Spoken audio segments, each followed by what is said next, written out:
I read somewhere someone trying to define genius.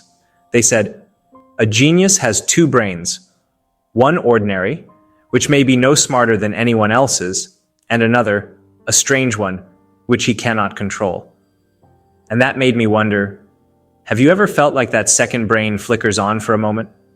Like you see the world differently, notice connections others miss, or feel strangely out of place among ordinary conversations?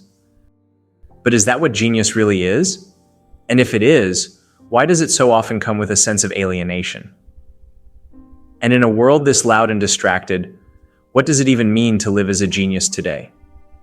This is what I'm going to discuss in this video, especially through the lens of Arthur Schopenhauer. So let's get into it.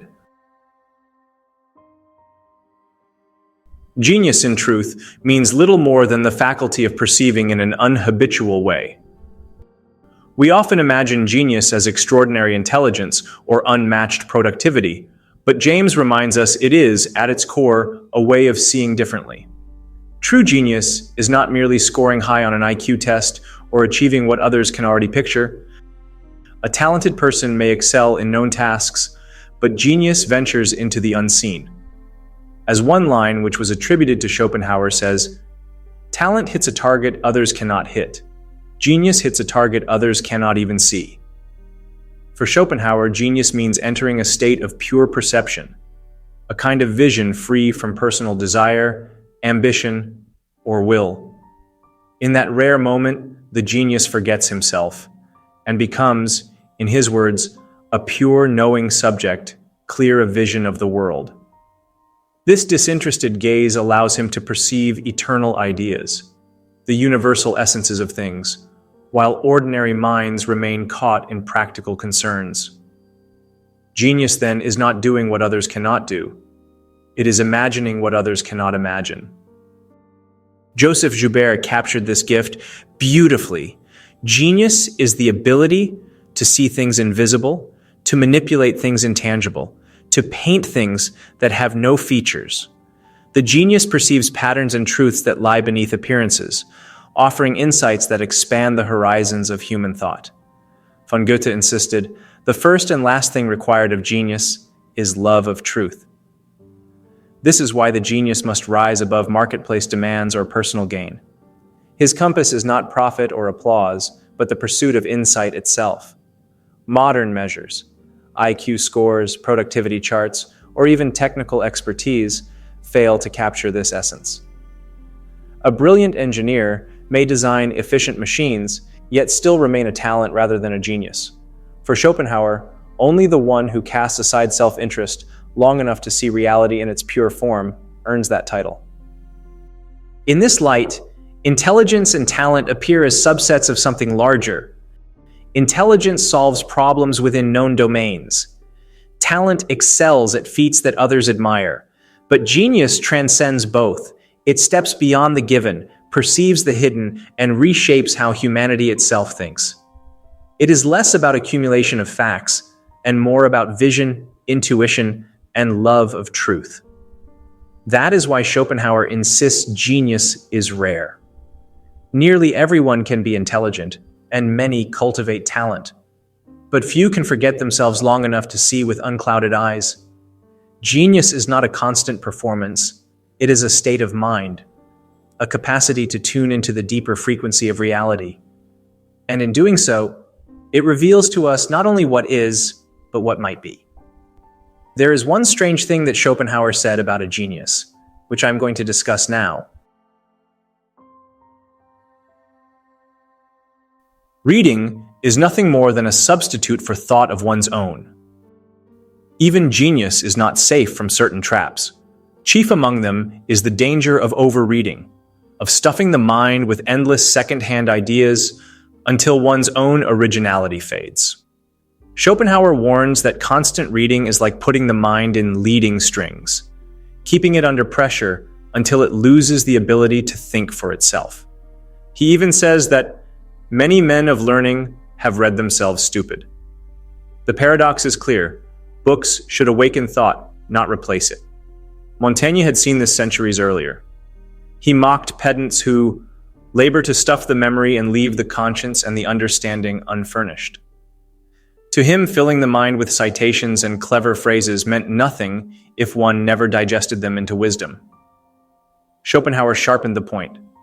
The more we read, the more the mind becomes like a wax tablet written over too many times, leaving no room for fresh impressions. To read simply to escape one's own thoughts, he said, was a sin against the Holy Spirit. The warning is timeless, but feels urgent in our age, where once it was books, now it is podcasts, articles, and streams of videos. We binge content in the name of self-improvement, but too often it becomes mental overfeeding, junk food for the intellect. As Schopenhauer observed, one should only read when his own thoughts stagnate at their source. Otherwise, reading becomes a way of drowning out the very originality we seek. Confucius captured the balance best. To study without thinking is a waste. To think without studying is dangerous. Both are needed, knowledge and solitude. Goethe too urged that learning must be filtered through one's own light. A genius absorbs inspiration, but like a sponge, must squeeze it into something personal. Otherwise, he is only echoing the thoughts of others. The modern genius, or any deep thinker, must guard against what might be called content addiction. It may feel productive to scroll educational threads or watch lectures late into the night, but without pausing to reflect, the mind stagnates. Pascal's reminder still bites.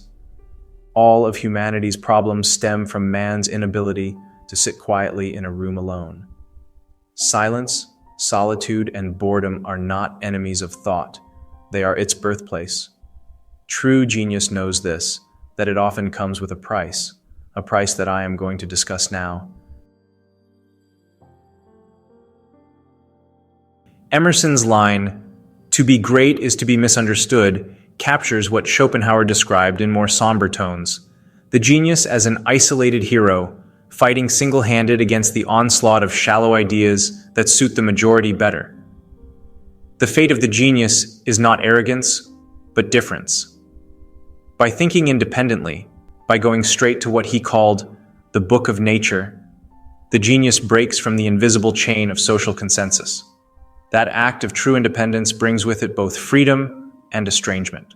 Schopenhauer observed that thinkers and men of genius follow the impulse of their own mind rather than parroting the crowd. He explained, "The more a man has in himself, the less he will want from other people." This is why a high degree of intellect tends to make a man unsocial.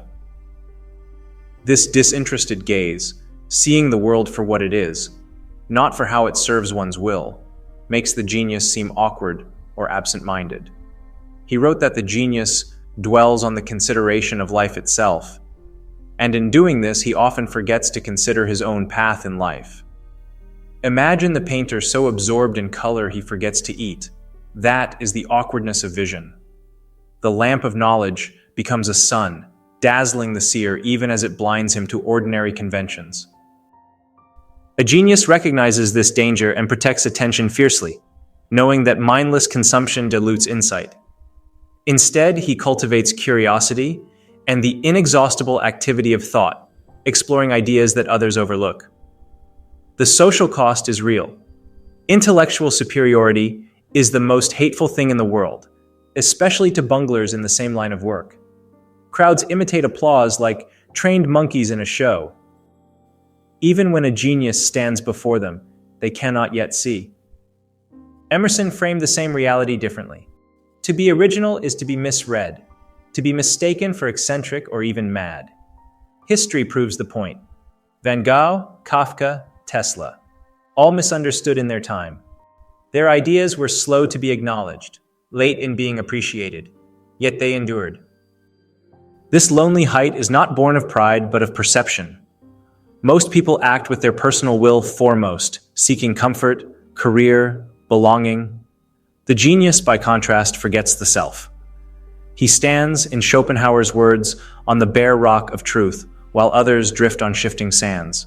From that rock the view is wide, the horizon vast, but the air is thin, and company is scarce. That is the paradox of genius.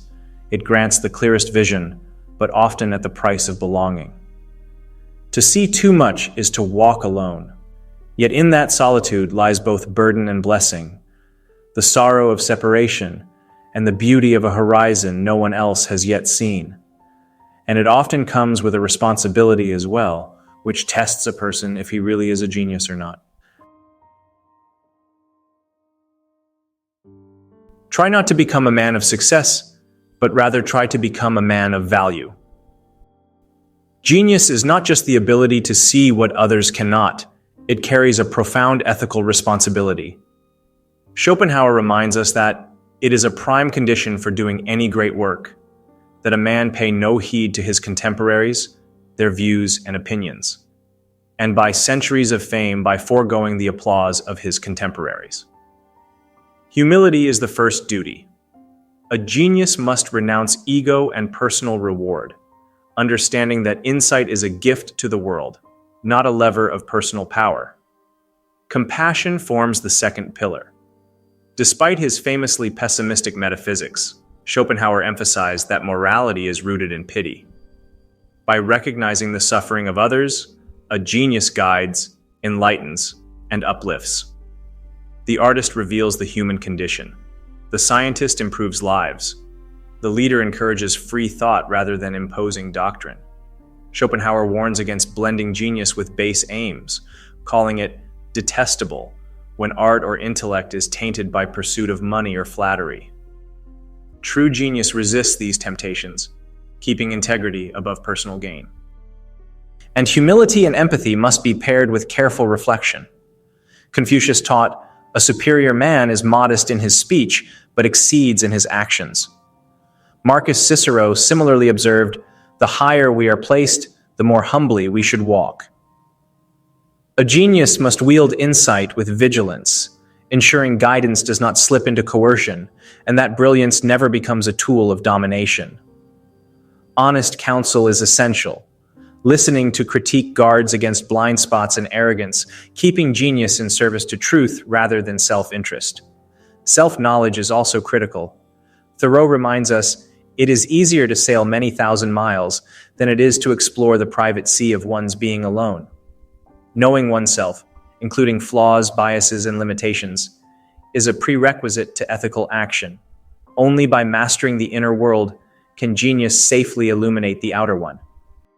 Ultimately, the genius balances vision with virtue. Schopenhauer describes the ideal thinker as one who renounces his own personality to become a clear lens, offering clarity to others without arrogance. He holds fast to truth, yet never twists it into dogma. He withholds personal applause, yet shares insight generously when the world is ready. Greatness is not in where we stand, but in what direction we are moving. And the measure of a man is in how he guides others with his light.